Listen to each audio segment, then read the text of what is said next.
Hello, everyone, and welcome to episode 14 of the Sam Hossack Media Podcast. Today, I am pleased to be joined by a good friend of mine who is the go to guy for all the information you need on the Ontario Hockey League.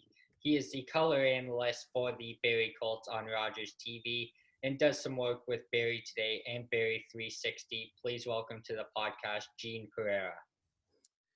Hey, Sam, glad to be here. I guess we're all hanging, hoping we get through this soon, but it was a tough week, but just encourage everybody to hang on and we'll be on our way here. Absolutely. And Gene will jump right into things here. Talk about how you started working with the Colts 25 years ago. Yeah, you make me seem so old now, I guess, but yeah, actually I born and raised in Oakville, and I came up to Barrie and I actually started covering the Junior B Colts first, and grew familiar with the Massey family, Dennis Galbraith and Dr. Bruce McNichol owned the Junior B Colts, and they sought to start out the OHL Barrie Colts, the franchise. And when they got an expansion franchise, it was exciting. Talk of a brand new arena, the Barrie Molson Center at the time, and that came in, and I had worked for a couple of papers, first the Barrie Advance, and then after a longtime sports editor of the Barrie Examiner, the daily newspaper that was in Barrie. So it was great. I was really fortunate, not only to cover hockey, but some great athletes in Barrie High School, from high school to pros, and it was a lot of fun. But the Colts were certainly a big part of that, my work schedule. Now, obviously, over the years, the Colts have had a number of great players, from Andrei Svechnikov, Aaron Ekblad.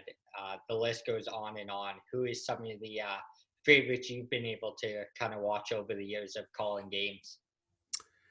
Yeah, you go right through the years. Some guys, those first couple of years, from Daniel Tkachuk and Martin Skula, who was a Czech defenseman that came back then, and obviously that first year, Alexander Volchkov, a Russian, kind of took the league by storm. But Jan Bulis, another familiar name in those early years. And I think when the team went to 99, 2000, got into the OHL finals and won an OHL championship, and that was some good times. But I really looked to that 2002 year with Bud Stefanski coaching them, and just some great players that maybe weren't didn't become big stars, but the Blaine Down and David Chant, two guys that really stand out. Chant was an outstanding goaltender, a ton of heart, and the same with Blaine Down. That team was fun to watch. They were kind of underdogs, and they worked their way through, got through to the 2002 finals against Erie, and unfortunately lost in the championship. But that was a real fun year to watch. From there, it just goes on. You talk about Svechnikov. He was only here for 1 year, but when you talk about players that are right up there, the most talented to put on a Colts jersey, he's right there. And then you go on to Aaron Ekblad, and some tough news watching him get injured the other day. He was having an outstanding year, and it doesn't really surprise me. I know he's a first overall pick, and I heard some people already start to say, maybe he shouldn't have been first overall pick. Well, look at this year, what he's done. And, this is a guy that just works hard, and he just, again, he's not flashy, but he just, when you, at the end of the game, at the end of a season, you look at the impact that he's had in each game, it really says his value there. So a lot of guys, Joe Blandese, you go on, Ryan Hamilton, another guy that really stands out. Jeremy Swanson, going through the years, there's a lot of guys that you just get to know, and they're good people. Kevin LeBanc now, I talk to, and so you get real fortunate to get to know some of these guys that go through. And look, even if they don't make it in the NHL, just you see the impact they have in the communities that they now live in, and that's fun to watch as they grow up, have families. And but I'll tell you, each time you talk to them, the Barrie Colts are right there in the middle of their hearts. So and they still follow Barrie no matter where they are, as far as where they are. I remember talking to Jan Bulis one time after, and he said, he still looked for the standings to see how the Colts were doing. So I think it speaks what the organization has been able to do through the years, and not only providing a place for these players to learn and improve, but kind of build that character that is important going down the road. Now, a couple other guys that spent some time in their careers with Barry are Kyle Clifford and Alex Petrangelo. Just talk about those two and how happy you were to see those guys win the Stanley Cups that they have. Yeah, starting with Kyle, he's just a guy. He's just a hard worker. He came in, more of a grit guy. But in junior, he was a pretty good scorer, able to kind of use that body in the corners in front of the net and to have an impact. And one thing that always stands out with Kyle is I remember him going to that first NHL camp with Los Angeles, and all reports came back that holy geez, he almost made the team as an 18-year-old, and it really speaks to volumes. And of course, he made it the next season. But a little bit of a story. I was sitting at I decided I wasn't on deadline, so I sat in the stands at the old Hershey rink there, Hershey Center in Mississauga, watching Barrie and Mississauga play. And behind me happened to be Mike Futa, who's with the LA Kings organization. He was with someone, and Kyle, as usual, was having his impacting on the game in his ways.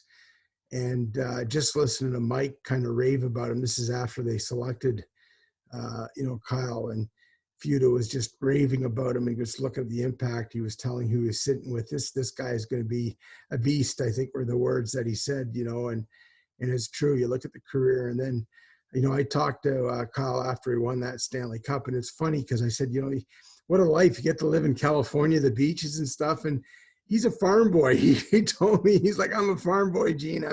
I'm like, more comfortable, but he's a great guy. And another thing with Kyle you learn is, obviously a great hockey player, but it's a great human being. And it's so great to see him with his family and doing well and in his career. And, I always remember his grandfather would come up, and one time in Brampton introduced himself to me and, spoke to always watching Kyle on the TV and so on. And, you could just a real quality human being, and you could see where Kyle got it from and his family. And that was just great to see. And then I know I had heard some of the guys from Barrie, the organization, went to go watch Kyle in Buffalo as one of his first games.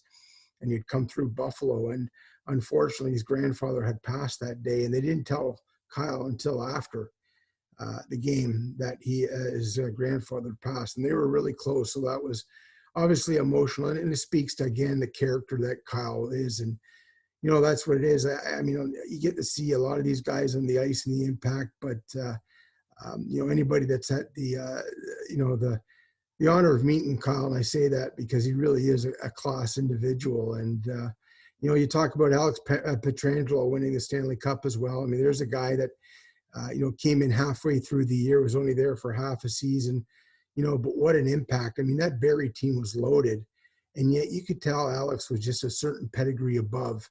And he was just, the experience and the smarts back there, and the ways to impact the game, and, defensively and offensively, whether it was a penalty kill or it was a power play, everything was just as important to Alex. And, when you talk to him, he's a pretty focused guy.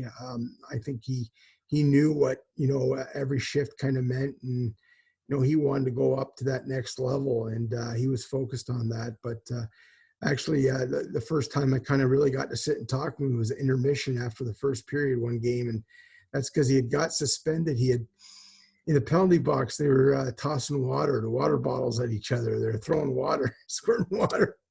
And Alex got a game for that. So he was up in the press box. So after the first period, I got to talk to him and get to know him a little better. And, and then I watched him through that year. And it's a tough way to end the year in the finals against Windsor. But, seeing Alex host the Stanley Cup, and another local guy, obviously Daniel Tkachuk, involved with the St. Louis Blues organization as a skills coach. And, Jeff McKercher, another former Barrie Colt, who was a head of scouting with Kingston, is now a scout with the St. Louis Blues. And so he got to enjoy a Stanley Cup, got to hoist that. So it's all great seeing those local guys, carry on with their careers. And, anytime you get to host that Stanley Cup, it truly is special, and you can see it in their faces.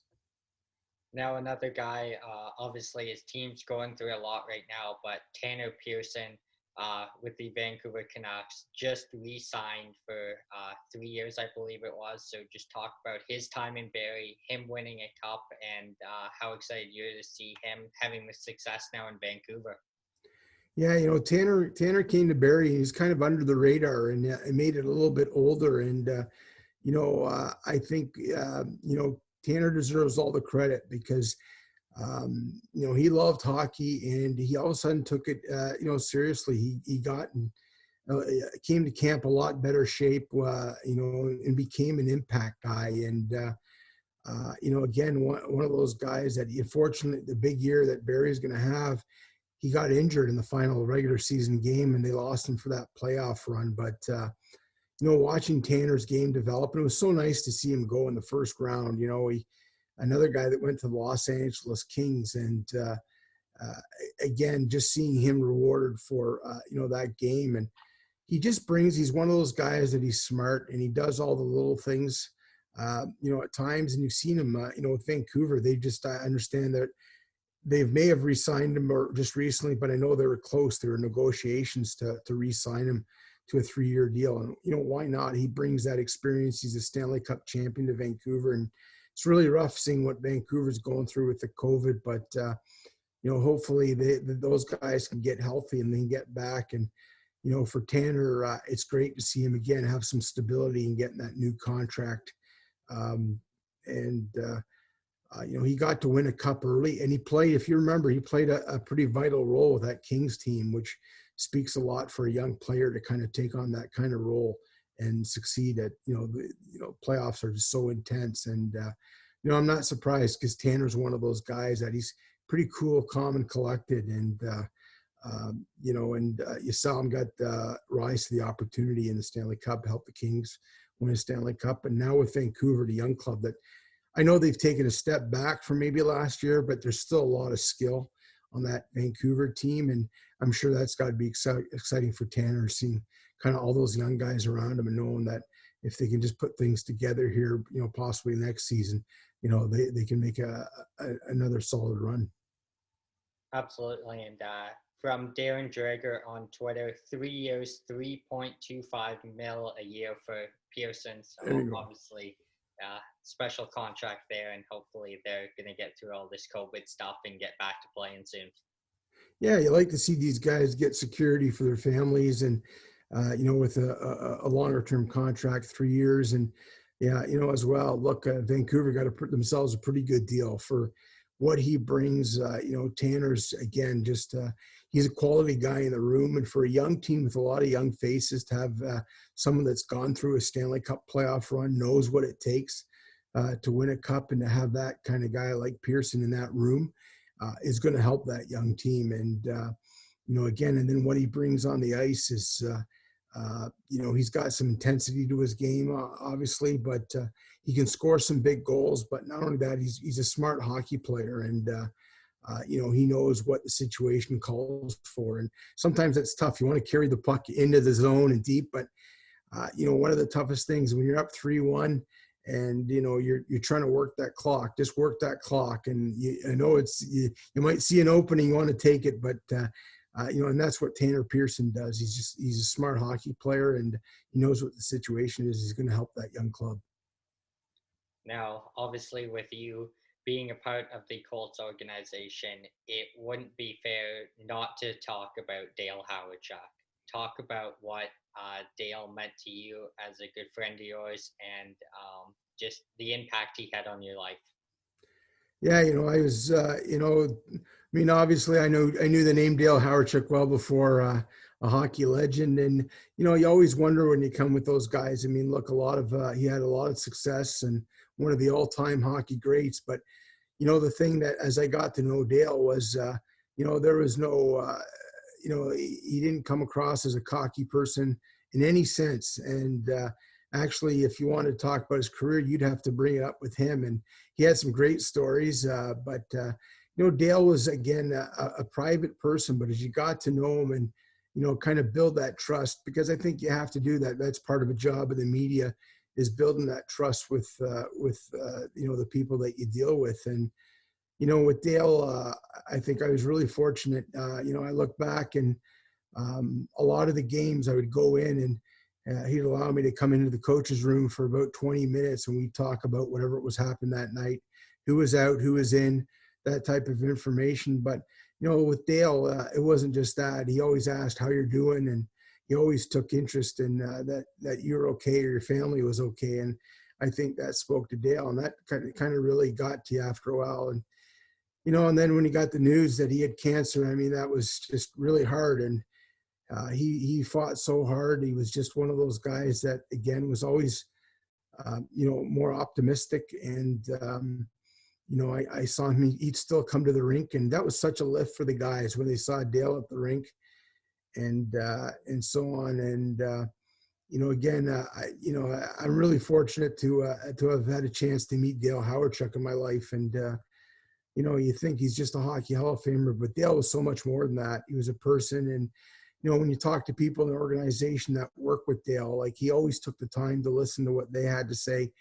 He took into account what their advice, or what they wanted to do. And that was Dale. Even here's a guy again, like, he's a Hall of Famer. I mean, great, outstanding hockey player. And I know a lot of this generation hasn't seen him, but he was just pardon the word, but awesome in hockey. I mean, that with Team Canada and all those great traits. But Dale Howardchuk, the person, was just fantastic. The family man, his family, and his obviously Ben and Eric and his kids, and you got to see that, and with him, and that was the most important thing for him. And I understood that, always with Dale, his family. And he, when he talked to the players after he passed away, Aaron Ekblad said something to me that stuck by. And then Aaron said, he got to talk to him a couple of days before he passed away. Dale called him, and they had a pretty good relationship. Even after he went to Florida, they still would talk. And, Aaron kind of thought, okay, he's going to tell me about hockey, about my career, what I should do. And, instead, Dale said, whatever you do, he goes, we're fortunate to have played this great game, and to make a great living from it. And what you got to remember is always think about others and help others. It's put you in a situation that you can help others. And Aaron said that, it just kind of sinks right through. And that's Dale. You think he's going to tell you, okay, in hockey career, you got this and that, and he always helped. But, there he was telling them how important it is to think of others and take care of each other. And, talking to Kevin LeBanc, another one, and Kevin said when he first came, he was struggling a bit with Barry and so on. And Dale sat beside him, and the conversation meant the world of the difference. Like, Dale pointed out a couple of things that he'd been doing well, and Kevin wasn't even focused on that. And all that changed. And, and of course, Mark Scheifele, who had a special relationship with Dale, and Mark said, he wasn't even thinking about Barry. And then when him and his mom went into that meeting with Dale, everything changed. He came out and he told his mom, I don't care, I'm playing Barry. I'm playing because I want to play for that guy. And, he told me that, every morning, the guys that didn't have school, weren't in school, they go out on the ice and play a little bit of shinny, and Dale would go out there. And Mark said, it doesn't matter. Like, his career may have been over, but every game was competitive. He didn't want to lose a puck battle, let alone a shift when he was out there. And it was just a lot of fun. And, when we're talking to Mark, that's one of the things I'll always remember. And then I think, Sam, you may have heard this, in your interviews with different people about Dale, but, him, the always thing, and you hear all the players say it now, was that, watch hockey. Dale kept telling him, every chance you get, watch the NHL. Those are the pros. It's like a lesson.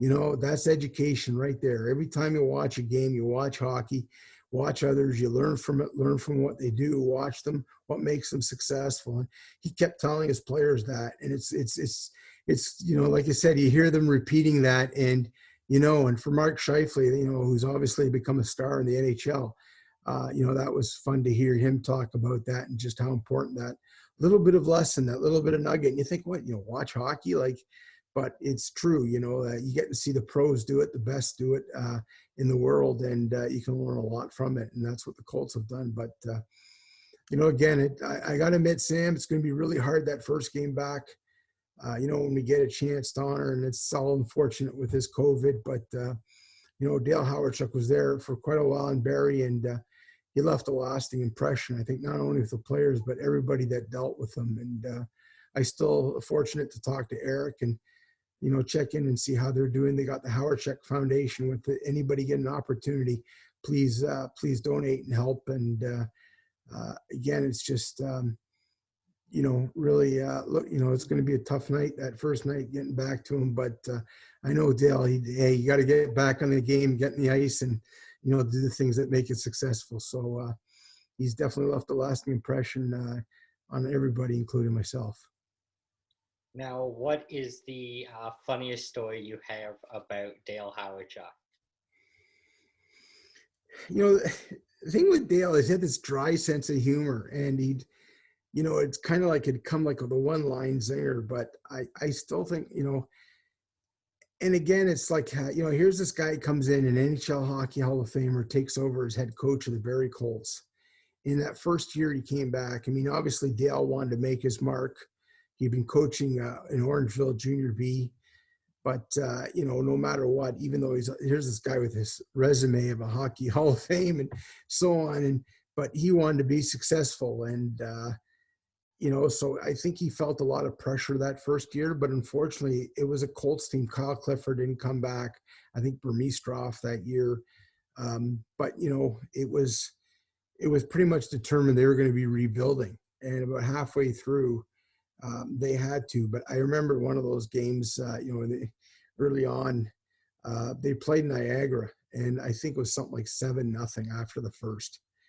And there's just, Niagara's a pretty good team, and they were just handing it. And the next day they ended up losing, I think 9-0, and the Barrie was back in Barrie for a game on the Saturday night, and Dale came into the media room before the game to get a coffee, and so I hadn't gone in and talked to him yet, and he's got to go, Dale, like a bit of a tough one last night. And he said, Gene, he goes, I'll tell you this right now. He goes, did you see me looking around on the bench? I said, no, what do you mean? He goes, I was looking at the floor. He goes, I was looking for somewhere I could dig a hole and disappear into. He was so embarrassed.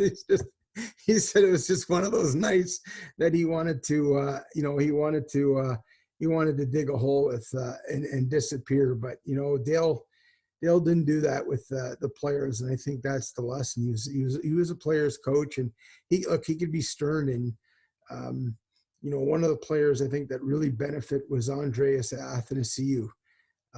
Came from London, and the knock on Andreas was his play without the puck, and then even late, taking chances when you had a lead, and again protect it, get it deep, work the clock, and get that win.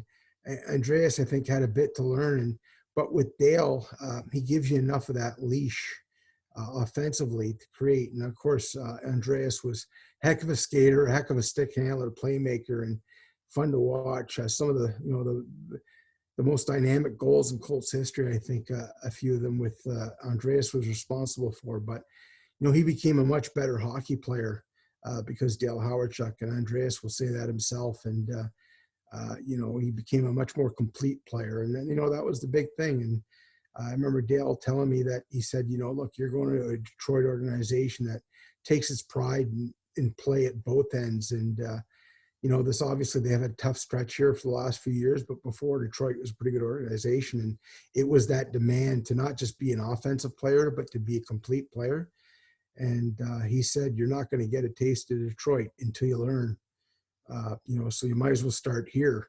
You can learn here. And Andreas, like I said, had some good years with Barrie. That was one of the really great trades Barrie made, bringing him in. And, and again, you see these players, they learn so much from Dale. And, you hear all of them say that. And these just different lessons, different players, different lessons. And, but Dale would always take the time. And he cared. That's, I mean, obviously coaches, want to see your players do well. That means well for yourself. But Dale took a real interest and care in these players. He wanted to see them succeed, but he wanted to see them succeed for themselves, and so that they would have a good life, and they would, be doing something that they love, because he knows he loved hockey. He loved being at the rink, and I know he wanted to be a coach in the NHL. Like I asked him, and there was no doubt. And I think there was a time there that Winnipeg, before they brought in Paul Maurice in term, I think Dale had a really good shot of landing a job in Winnipeg, a coaching job. I think with their familiarity there, and but I think with his son Ben playing in Barrie coming in, it was important for Dale, and his family's always number one. And but he those players, he always took an interest and care in how they do. And you talked to a lot of them, and he kept in touch over the years, and it says a lot that he was just happy to see them do well. Now, obviously, it's been over a year since there's been an OHL game played in Barrie. It's getting kind of pathetic at this point that the government hasn't figured it out. But we'll go back, before we get in that topic, we'll go back to the last OHL season. Just take us through how it kind of went for Barrie, and start with the rebuild they had at the trade deadline there. Yeah, I think it was a tough decision. I mean, they went on some big losing streaks, and it was surprising. I think, they had a rash of injuries and a short bench that really caught up. And, by game 3 of a weekend, they were just exhausted. I think there was, I go back to one game, I think they played in Ottawa, who's a pretty good hockey team. And, they were right there for half the game. I mean, playing well with them. And then Ottawa just kind of put it away in the second half because they were just too exhausted.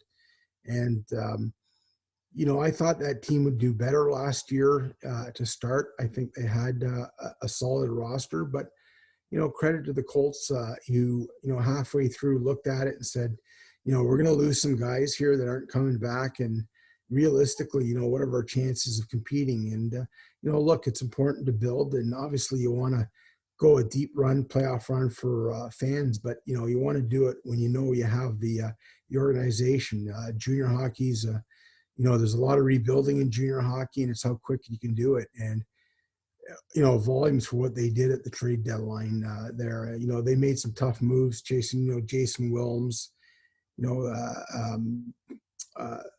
Tyler Tucker, moving guys like that, quality guys like that. It's not easy as well for in the room, that was a tight knit group. And, but when you look at the youth and what the situation that they put themselves, and that's what really makes this year tough, Sam, is I think this year and next year, when you look at the roster, this is a team that had a good chance to really not only contend, but maybe do something special here, with maybe a couple of more moves. And so seeing kind of this year kind of go away, but, when you look at, the moves they made, and some of the young players, even a guy like Pundit, defenseman, you didn't get really see him. He's a young guy, but I'll tell you, this guy, for anyone who remembers Eric Reitz with the Barrie Colts, that type of kind of hard-nosed defenseman, really good defensive defenseman, and I think he's going to be a big part of it, and nothing goes without saying about Brant Clark. I think you can't, we got to see that second half when they took a bit of the leash off him, and they gave him a little bit more freedom. And, just to see how special of a young player he is. And he went over and played in Europe, and I know the coach there was raving about him. He's playing with men, and there he is succeeding. So it's not a surprise, but, I think that's the tough part, with junior hockey fans, they get to see these guys, these young teenagers, young men, kind of building, and then they go on and become big stars in the NHL. And, that's the fun part. So I think that's the hardest part. And, for me, the Luke Bignells, this was his overage year, a chance, they're trying to still, latch on, maybe a pro career, trying to find a way. And that's what is really hard. I mean, we saw that last year with character kids like Aiden Brown, that, didn't get an opportunity with the playoffs wiped out. And then, this year we haven't had any hockey yet. And, and it's tough. And as every day goes by, you wonder what's going to happen. But I think for me, that's the toughest part. I mean, the rebuild was, the job that, the Colts organization did there. And, you know, um, the position that they've put them in, Jason Ford, Marty Williamson, that whole crew, uh, you know, into this year. They made some tough decisions. They brought in Evan Verling, top line center. You lose your top guys. What do? You got a replacement right there. And, this is a team that was ready, I think, to do something. And that's the tough part. But, hopefully they'll still have a lot of those guys back as well after this year. Hopefully we get some hockey this year, just a bit, to watch. Obviously for, the kids that want to get drafted, Brant Clark, this is a big year for him. Could go first overall. There's some talk that maybe he's a first overall pick in the NHL, and he got a chance to go over play in Europe. But, again, for the guys that have been at home, the Allensons and those guys, these kids, just, it's really hard.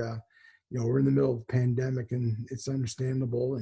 But it's just, I feel really bad for, like I said, the Luke Bignols and these kids. They just want to get on the ice and play the game they love. And, hopefully by some miracle here that we were able to get a bit of a part of a season.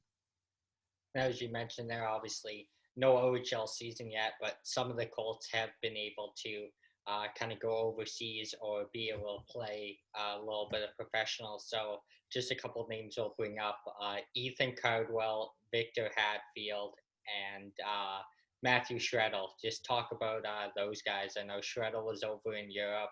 Hatfield's up in the American Hockey League right now, and Cardwell was in Sweden. Matthew, I mean, like, I think a lot of young defensemen in the OHL, you'll see them play up forward, because of injuries and so on. They carry them. And, sometimes if you have a veteran core, it's hard for a young guy to break through and get that ice time. But, with Shreddle, the thing I love about him is he brings that grit. He's kind of that hard-nosed guy back there, and he'll make you pay if you get your head down, or he's not afraid to use his body. And so I think for Matthew, this was a chance here to take another step toward that. He had some injury, suspension, I think, and stuff. So you want to be back on the ice, for him. And so I think that was with Matthew. For Ethan Cardwell, what an impression he made coming over, 4 goals in a game. I think, the first period against Kingston, but Cardwell is obviously, when I talked to Saginaw and after that trade, Dave Drinkle, their GM, he admitted he did not want to give up Cardwell in that trade, and the Colts kept demanding him. And it was the only way they were going to get Suzuki. And, obviously in Ethan, you got a guy that all he ever does is produce. And I think we saw that the first half here in Barrie, and he's only going to get better. He was already an impact player, I think, with Barrie. And again, he's one of those guys that, like, the motor just never seems to run out. Like, it's constantly on, and it's fun to watch. And you get through a game, you through a period, and he's got like 2 points, 3 points. It's like, he's just all around there. Great nose for the net, and I think he's obviously going to be one of their top players, and it's exciting. But I remember when after they made that trade, Dave Drinkle, Spirit GM, was just he's just saying you're gonna love it, and he said the same thing with Punnett. He said Punnett's a kid that he was their first round pick, and again, the same thing, a bit of a more of a defensive type defenseman, and you need those guys, but he plays with an edge. And if you remember too, I just recently talked, to Todd Smith, and I'm just gapping it here a bit, but trying to he talked about Punnett getting 2 goals. That was the last game Barrie played since COVID, and Punnett got 2 goals, and Barrie was up, and he went in deep, and he wasn't supposed to, and then he ends up scoring. And the whole coaching staff go like, "What are you going to do?" Like we're giving him crap, but it's like he's got to. It's hard not to kind of smile about it because there he is scoring 2 goals. But I think with punted, and that's the fun part, Sam. I mean, that's what we love. We watch, junior hockey. I think that's something that attracts them is you get to see these kids mature and grow. Obviously, not only as young men, but on the ice as hockey players, and it's amazing the steps they take from year to year, and just how much bigger and stronger they return after year. And I think that's going to be Connor Punnett. He's one of those guys that came in part of that big trade. Always tough giving up a quality guy like Suzuki and a special playmaker, a high pick in the NHL. But in Ethan Cardwell, and you started getting Cardwell, you started getting Punnett. Well, all of a sudden, those are the pieces in the rebuild. They're going to play a big role. Now, obviously, OHL draft would have been around this time in a normal season. Obviously, it's going to be pushed back a little bit. What do you kind of expect for that to happen, and what have you kind of heard about an OHL draft happening this year? Yeah, there's a lot of talk, and it's been really tough because with the COVID rules, the protocols going back and forth. We saw that with the Barrie Midgets, where they're kind of you get on the ice, then you're off it, then you're following the protocols, and it's really tough. I think for the scouts as well to see their kids. They're going to have to rely on a lot of information that they've seen them from before, and I think with the OHL draft, obviously that's something that I think is in flux with what's going to go on with a lot of it. I think they're hoping to get in a season, 20, 24 games type thing, a little bit of a year, but you got the under 18 coming up, the World, so you'll have some players there for the bigger. But when you look at the midget teams and stuff like that, no travel. It's just really one of these years. It's just really wide open, Sam, as to what's going to happen, and really wide open to you haven't had a chance to see just how much these players have improved over the year at the midget level. And obviously, hockey's back now. So, who's kind of your go-to NHL team, and how excited have you been for the last 2 months to be able to watch hockey games every night? I used to be able to brag about my NHL team, but it's been the last couple of years, Chicago. But I used to always kind of put it, how many cups have you guys won lately? But for the Hawks. But, I love watching, obviously any hockey, but, Chicago's always been kind of special for the Pereira family. We grew up, and then I blame my dad for that. He was the first Hawk fan, and we became all Hawk fans. Stan Mikita, and I'm dating myself here, Bobby Hull, and those days, and it carried through. Jeremy Roenick, a lot of great Hawks, and Doug Wilson going back, and Tony Esposito, and now to these days, Dennis Savard, obviously.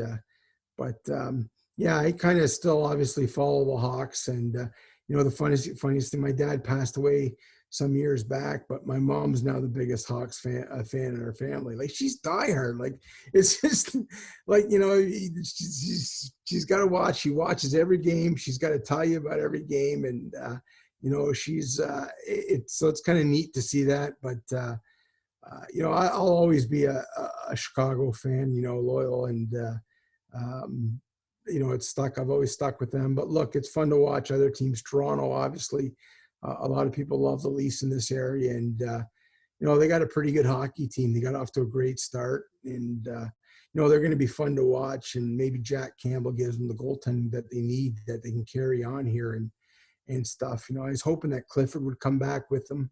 That would have been nice. But I was happy to see Michael Hutchison come back with them, and another always great to have local guys that we kind of recognize, and so on. So.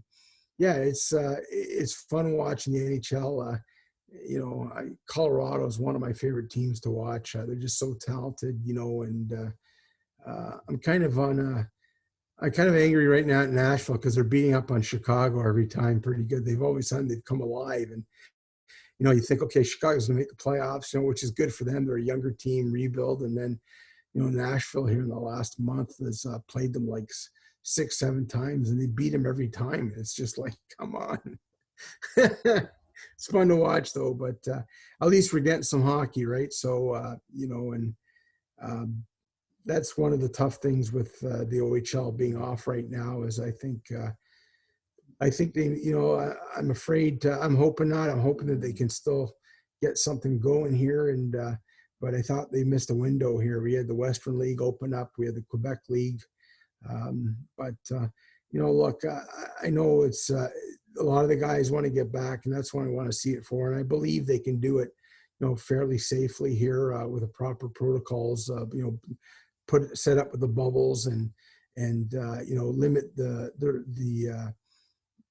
access in and around and where they're able to go. I think it should be fairly safe. But at the end of the day, I trust that the league and that's the first and foremost on their mind is the safety of the players. And look, we've seen with Vancouver and other junior teams out west even too. They've been hit with COVID, so they got to be careful, and that's what the league's doing. But I'm hoping that we can still get back, because even if you get like 20 games, I think they'll give I go back to these older guys, Vic Hadfield, Luke Bignell, just an opportunity to continue their career, have a little bit of a send off in their careers, and even though there probably won't be fans there, it'll still be special to them. Now, a local player that we have the privilege of watching a lot when they come to Barrie from the Sudbury Wolves is Isaac Phillips, a Chicago draft pick. So obviously, as a Hawks fan, how exciting are you to see the success he's having with the Rockford Ice Hogs? Yeah, that's great. And Isaac's one of those guys, again, goes a bit under the radar, but I watched him. I honestly, I didn't watch him as much in midget in his career. I talked to some people there, and when I got to see him with Sudbury, great size, great mobility as well back there. And when you have that combination, that's going to be pretty good. I mean, obviously, the NHL has changed that your defensemen have to be mobile, a lot more mobile than some years back. And, that's what Isaac brings. And then to see him have that success early on and missed all this like COVID and all these situations, you're kind of thrust into that, your first pro games, and to see him succeeding and doing so well for Rockford, I think is just really credit to Isaac and, staying focused. And, I watched him with Sudbury, and again, he goes a bit under the radar, but when you watch him, you'll see that, the impact and the effect he has on a game. And it's really exciting. He's a great player, great family. And, to see Isaac, be able to sign with Chicago and start his pro career, get in some games at the pro level. I mean, that experience is going to help, huge. Because like I said, even if he comes back, they have a year with Sudbury, that experience. Because, let's face it, anytime you go new, there's a little bit of awe there. And, I think it takes some adjustment. But, now they're going to have a bit of that. And, watching Isaac succeed, is great. And, look, I mean, I'll be happy to get a Phillips jersey down the road with a Blackhawks logo on it. But, he can be part of the new generation. But that's on a personal level for him, that's just really great to see a young guy that has worked so hard to put himself in that position. And then when he gets a chance at the pro level to kind of show his game and have success, that's just a great story. Absolutely. And obviously, COVID or not, what are you most excited about when all this kind of goes away? Or what are some of the things you're excited to be able to finally do again? Go to the rink. I think we all realize that, I've spent a lot of time in rinks over the years, and I've gotten to meet, a lot of people at the now Sadlin Arena, like yourself, to your father, who works at the rink, and you get to know the people. And I think that's what you miss. You miss that contact. And, I was real fortunate to get to know so many great people that are in some way tied to the OHL, and, whether they work at the rink or they work for the team, that type of thing. And just seeing the players as well. And, You see these guys, how much it means. They're you know, they want their careers. They're working hard for it, and you know, you like to see that effort and talk to them. And you know, some of them are great characters. You know, like it's just Aiden Brown was great to talk to when he was here, and you know, a lot of these guys are just, you know, Brant Clark is another one. You know, I'm sure when you talk to him, he's just an open player, and that talks. And you know, I think that's what I look forward to. Is just, I think that's what we all miss. Is I think, you know, you don't realize it but it's really a bit like another family, you know, because that Thursday night or that Saturday night, you head to the rink, and you know, the whole process from walking in and saying hi to the ushers that are there, and the people that work at the rink, and then going down to the media room and getting to meet other members of the media, from visiting media, familiar faces over the years that you always see radio, you know, and online now, newsprint. It's just great. And, you know, and being able to talk to the coaches and so on. And yeah, I miss that. You know, there's that social aspect. I think that's what I've spent so much time at a hockey rink. I'm sure, like yourself, that, you know, like you said, it becomes like another family. And I really miss that. Now, just a couple more here before we wrap up. But on the commentary side, who are some of your favorite players to be able to commentate for during a season for road teams that kind of come in that you're like, oh my gosh, like these guys are stars. Can't believe I get to call goals for these guys. Well, there's, you know, going back, Connor McDavid, there's a guy named Connor McDavid. And, you know, I remember Erie came in, and it was just an exhibition game in Barrie. And I think it was near the end of the exhibition season. So I wasn't, you know, too sure he was going to be in the lineup. And I was talking to Sherry Basson before the game, and he said that Connor is going to be in the lineup. And I said, why? Like, it's just kind of an exhibition game near the end. And he says, well, actually, he hasn't played up until now. And so I talked to him, and you know, Sherry was saying how, like, you know, it's a big responsibility because every rink he goes into, the media wants to talk to him. There's a lot of demand for his time. And Sherry said he's just a class kid, how he handles it. He goes through it, he accepts it. He knows that's part of the situation, going through it. And so, you know, anyways, the exhibition games start, you know how they are, like, obviously on the ice for some kids who are trying to make that team, that last roster spot, or make an impression. You know, but a lot of the vets, they kind of, you know, go through the paces, make sure that they're just ready. And you know, it was one of those games. I think it was 5-1 Barrie, and you know, you think, okay. And then Connor McDavid, you know, obviously a talented skill. You see him, and he was kind of then I think Connor decided that, okay, I'm going to take over. And you know, this is the special part of Vince Jr. You watch him light it up now with the very best players in the world, and you get to say, hey, I got to see him, you know, when he was 17, 18, doing the same thing. And you get to see, just, you know, you hear all the hype. I think for everybody that comes in, you hear all the hype about Connor McDavid, you know, the next Gretzky, the next Lemieux. You know, is he really that good? You know, that's a lot of pressure. And then all of a sudden, Connor David just picked his team up on his shoulders. And I think he blocked the puck. They were shorthanded. And the shot came, he blocked it off his shin pads, took the puck, raced down, scored 5-2. And then it almost seemed like you blinked again. And Connor McDavid, it was like 6-5 Erie win. And McDavid, I think, had like 6 points. I think he had like 2 goals and 4 assists, something like that, you know. And it was just ridiculous. It was just like, okay. And I mean, look, there's some pretty good hockey players out there, but Connor McDavid, just like, he's just on another level. And you know, so it was fun. Obviously, anytime, you know, he gets to see it, you know, I think currently, you know, obviously Quentin Byfield, when he came in, you know, we saw, unfortunately for Barrie fans, I think they got to see the good Quentin Byfield, what the difference he can make in a couple of games last year when, you know, Barrie was kind of fighting. They had a chance at maybe, if you look at the standings, they're kind of like close to Sudbury. And if they just win these head-to-head games, but I think Sudbury just swept them. I mean, they just, and, you know, that said a lot. Sudbury knew they were close. They were kind of their contenders for a division title. And Quentin Byfield, Barrie was up 5-4, I think it was. And, Brant Clark, unfortunately, this is the parts of a young player you're going to learn. And Byfield got him twice.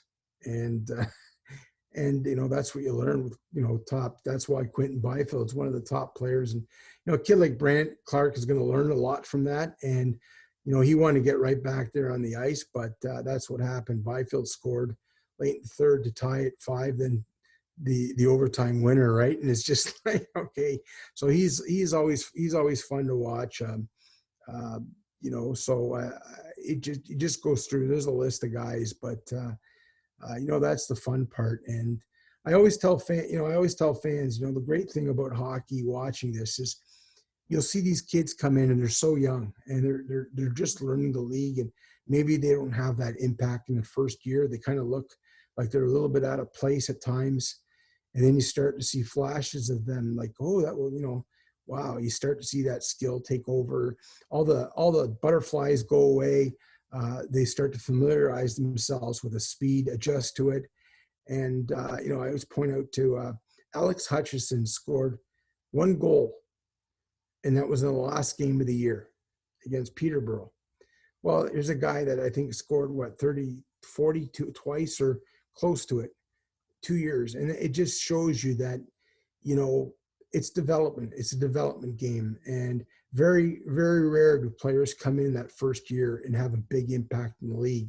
And if they do, kids like McDavid, kids like Quentin Byfield, those guys that step in and right away have an impact. It just shows you how special they are. And it's a treat to be able to kind of watch them every night. But even the other guys, to see them grow, each shift, and to see that confidence grow, that's why I love junior hockey. I don't think there's anything like it, because you really get to see these guys become young men and great hockey players out on the ice. And it could be from a game to a next, but sometimes, that first part of the season, they're a rookie. Dale Howard used to say, but the second part, you got to start making an impact. You got to start, you've had half a year to adjust, and so on. And you see that growth year to year, and that's what makes this Barrie team exciting. I mean, think how good they were in the second half at times. They competed. Just think about how good this group is going to go moving forward. Now, couple situations that you would have called for goals here before we wrap things up. So the first one was that game against Sudbury. There was a scrum in front of the net. Some guys go in the penalty box, and we're not going to name names here, but someone on Barrie said something to Byfield, and his words were, and this is coming from the Showbound podcast with Ethan Cardwell and Michael Raskin, but Byfield told the Barrie player he was going to walk him and go in and score.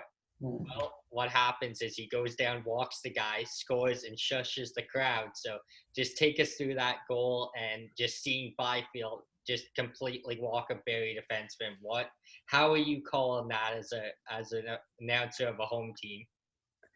Yeah, well, look, yeah, you got to recognize talent, and you got to recognize talent first and foremost. And look, I think there's a lot more talking out there than we realize. And but a lot of these guys know each other. They're familiar with each other from minor hockey, and a lot of them are friends. So a lot of it's playful. Other times it's kind of it gets to the gritty. But again, Quentin Byfield, the reason why he was talked as one of the top NHL draft picks. And you don't want him necessarily, waking him up and chirping him. And I know that's an effort to get under the skin of some of these guys sometimes, but, he's going to do it. And it's a bit of a lesson. But, it's fun. It's fun to watch. There'll be times you feel for the defenseman because you're going, oh, no, right? And, I've always believed in calling games that, look, it's easy to kind of hang someone up for a play, or, there are going to be mistakes that are made out there. The question is, it's a development league, and these players learn, and what they learn from is the best. Guys like Quentin Byfield that could really put it to you. And the last situation here, Shane Wright, 16-year-old, comes in the league last year, and his first game in Barrie, I think he potted too. So just talk about calling the goal for a 16-year-old that's could be as good or better than McDavid was in the OHL. Yeah, I think, for these kids, they're under a lot of pressure. And, you know, uh, we don't get to see them. Obviously, you play teams so many times in your division. Kingston, you get to see maybe once or twice a year. So to be able to watch, Shane Wright come in, and I think for a lot of fans, if you're going like, okay, I've heard about this guy, his game, how good he is. He's the next this, he's the next that. Let's watch him. And and I said, Sam, coming into this league as a 15, 16-year-old, it's really hard to be an impact player. And when you are, it just shows you how special a player you are. And that's what Wright was. Like, I think he got off to a bit of a slow start then in that game. And then boom, right? Like there he is. And, it's almost scary to think, okay, if he's this good now, what's he going to be like next year? And, I think, it's fun. It's fun to watch that level of talent. And I think, everybody's curious, right? Everybody's curious in the stands. You've heard so much about this kid, and it's a lot of pressure. We don't realize it for him, but those are special players. They're able to deal with it. They're able to take that, all right, throw the pressure on me, right? That's what I want. I want to be just not a good player. I want to be a great player. And for Wright to come in at that age and, get 2 goals, look, I just said Hutchison was a pretty good player. Alex Hutchison in the league. There's other players, they score 1 goal, 2 goals, 3 goals in the rookie year. Anytime you got a guy like Wright comes in, scores 2 goals. And look, he did that to a lot of teams. And, unfortunately, Barry's going to have to play Kingston a few more times. So, I think he's probably going to hang him up a few times on him. He's just so talented, but, it's going to be fun to watch his development as well. And, the exciting part, we got the under 18s coming up at the end of the month here. And that'll be fun to watch Wright and Clark and those guys. Absolutely. Well, as always, Gene, it's been an honor chatting hockey with you, and hopefully we're back at an OHL rink sometime soon. Well, hang in there, Sam. I'm always tend to try to be an optimistic person. I kept telling everybody, yeah, we're going to have some hockey. We're going to have some hockey. And these last couple of weeks have been a little bit that's taken a bit of a hit, because now I'm wondering, but I'm going to hold out hope that we can, be able to get some hockey, do it safely for these young guys and give them an opportunity. And, at least to see Luke Bignell, sport that C jersey as a Colt, and, Vic Hadfield, and for the older players in this young club. But, let's hope that, we can, they can figure out a way to do it safely, them in the province, and get some hockey here, and, build up and get excited for, September. Hopefully we get the vaccines all done and ready here. And this will be the last, last year with that COVID will have a big impact on it. Absolutely. Thanks again, Gene. Thanks, Sam. Take care.